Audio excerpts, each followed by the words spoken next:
നമസ്കാരം പ്രിയപ്പെട്ട വിദ്യാർത്ഥിനികളെ. ഇംഗ്ലീഷ് പഠിക്കുന്ന ബിഗിനേഴ്സിന് ഏറ്റവും ബെനഫിഷ്യലായിട്ടുള്ള ഒരു കാര്യമാണ് മൂവീസ് കണ്ടുകൊണ്ട് ഇംഗ്ലീഷ് പഠിക്കുക എന്നുള്ളത്. ഏതെങ്കിലും മൂവീസ് കാണുന്നതിലല്ല, മറിച്ച് ഇംഗ്ലീഷ് പഠിപ്പിക്കുന്ന രീതിയിലുള്ള, ഇംഗ്ലീഷ് മനസ്സിലാക്കാൻ കഴിയുന്ന രീതിയിലുള്ള ഏറ്റവും നല്ല മൂവീസ്, അതാണ് ഓരോ ബിഗിനേഴ്സും കാണേണ്ടത്. ഇന്നത്തെ ഈ ക്ലാസ്സിൽ പ്രധാനപ്പെട്ട 10 ബെസ്റ്റ് മൂവീസ് ഫോർ ബിഗിനേഴ്സാണ് നമ്മൾ പറയുന്നത്. ഓരോ മൂവീസും ഓരോ ദിവസം വെച്ച് കാണാൻ ശ്രമിക്കുക. ഓരോ ദിവസവും ഓരോ മൂവികളിങ്ങനെ കണ്ട് അടുത്ത 10 മൂവീസ് നമ്മൾ പിന്നീട് കാണിക്കും. അപ്പോൾ അതിങ്ങനെ കണ്ട് നിങ്ങൾ പോരുകയാണെങ്കിൽ തീർച്ചയായിട്ടും നിങ്ങളുടെ ഇംഗ്ലീഷ് നിങ്ങൾക്ക് തന്നെ ഡെവലപ്പ് ചെയ്യാൻ തീർച്ചയായിട്ടും സാധിക്കും എന്ന കാര്യത്തിൽ സംശയമില്ല. നമുക്ക് ഓരോ മൂവീസ് പറയാം. ആദ്യമായിട്ട് finding Nemo 2003, an animated adventure about A clown fish journey featuring clear and slow speech. വളരെ ക്ലിയറും സ്ലോ ആയിട്ടുള്ള സ്പീച്ചിലൂടെ സംസാരിക്കുന്ന ഒരു ആനിമേറ്റഡ് സ്റ്റോറിയാണ് ഫൈൻഡിങ് നെമോ. 2003 ഇറങ്ങിയതാണ്. നിങ്ങൾക്കിത് യൂട്യൂബിൽ നോക്കിയാൽ കാണാൻ സാധിക്കുന്നതാണ്. അടുത്തത് ദ ലയൺ കിങ് 1994, 1994 ഇറങ്ങിയ ദ ലയൺ കിങ് എന്ന മൂവി. ആനിമേറ്റഡ് മൂവിയാണ്. നല്ല സ്ട്രൈറ്റ് ഫോർവേഡ് ആയിട്ടുള്ള ഡയലോഗാണ് അതിലുള്ളത്. അത് നിങ്ങൾക്ക് കാണാവുന്നതാണ്. അടുത്ത മൂവി ടോയ് സ്റ്റോറിയാണ്.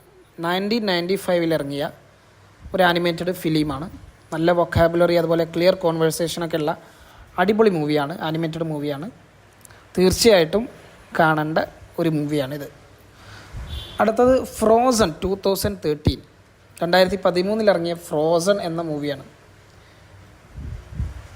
നല്ല സോങ്ങുകൾ അതുപോലെ സിമ്പിളായിട്ടുള്ള ഡയലോഗുകളൊക്കെ ഉള്ള ഒരു പോപ്പുലർ ആയിട്ടുള്ള ആനിമേറ്റഡ് മൂവിയാണ് ഈ ഫ്രോസൺ. എല്ലാവരും അത് കാണാൻ ശ്രമിക്കുക. നെക്സ്റ്റ് മൂവി ഷ്രക്ക് 2001, 2001 ഇറങ്ങിയ വളരെ ഫണ്ണി അതുപോലെ ഹ്യൂമറസ് ആയിട്ടുള്ളൊരു ക്ലിയർ സ്പീച്ചോട് കൂടെയുള്ള ആനിമേറ്റഡ് ഫിലിമാണ്. നിങ്ങളുടെ അടുത്ത മൂവിയായിട്ട് ഇത് തീർച്ചയായിട്ടും കാണേണ്ടതാണ്. Next movie beauty and the beast 1991 ഇറങ്ങിയ ഒരു മൂവിയാണ്. ഇതൊരു ഫെയറി ടെയിലാണ്.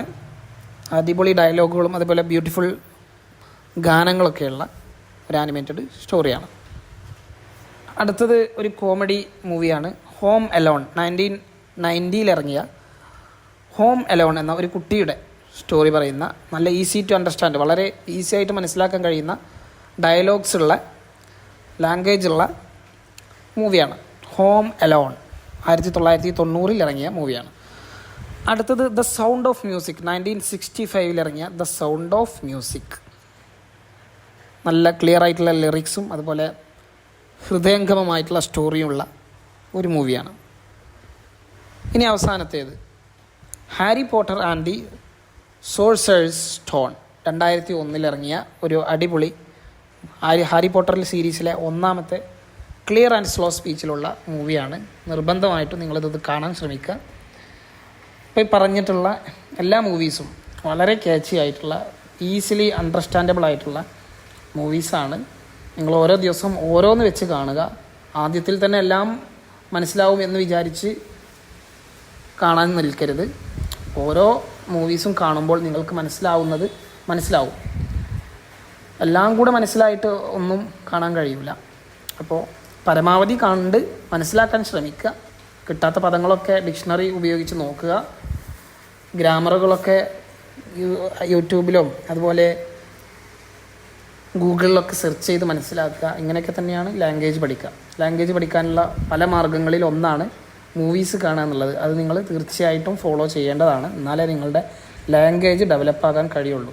വെറും പുസ്തകത്തിൽ പഠിക്കുന്ന ഇംഗ്ലീഷ് കൊണ്ട് മാത്രം ഒരിക്കലും ഒരാൾക്കും ഇംഗ്ലീഷ് ഭാഷ പൂർണ്ണമായിട്ട് മനസ്സിലാക്കാൻ കഴിയില്ല. കൾച്ചറൽ അണ്ടർസ്റ്റാൻഡിങ് എന്നുള്ള ഒരു പ്രധാനപ്പെട്ട ഘടകം ഏതൊരു ഭാഷ പഠിക്കുമ്പോഴും നിർബന്ധമായിട്ടും വേണ്ട ഒരു കാര്യമാണ്. അത് ഇങ്ങനത്തെ മൂവീസ് കാണുന്നതിലൂടെയാണ് പ്രധാനമായിട്ടും കിട്ടുക. അതുപോലെ നോവൽസ്, സ്റ്റോറീസൊക്കെ വായിക്കുമ്പോഴും കൾച്ചറൽ അണ്ടർസ്റ്റാൻഡിങ് മനസ്സിലാവും. അപ്പോൾ ഇത് നിങ്ങൾ നിർബന്ധമായിട്ടും കണ്ടിരിക്കുക. ഒരു 10 ദിവസം നിങ്ങൾ ഇതിനായി മാറ്റി വെക്കുക. ഓരോ ദിവസവും ഒരു മൂവിയോ അല്ലെങ്കിൽ ഒരു മൂവിയുടെ പകുതിയോ നിങ്ങൾ കാണുക. മനസ്സിലാകാത്ത പദങ്ങളൊക്കെ എഴുതി വെച്ച് അത് ഗൂഗിളിലും യൂട്യൂബിലൊക്കെ സെർച്ച് ചെയ്ത് പഠിക്കുക. Thank you.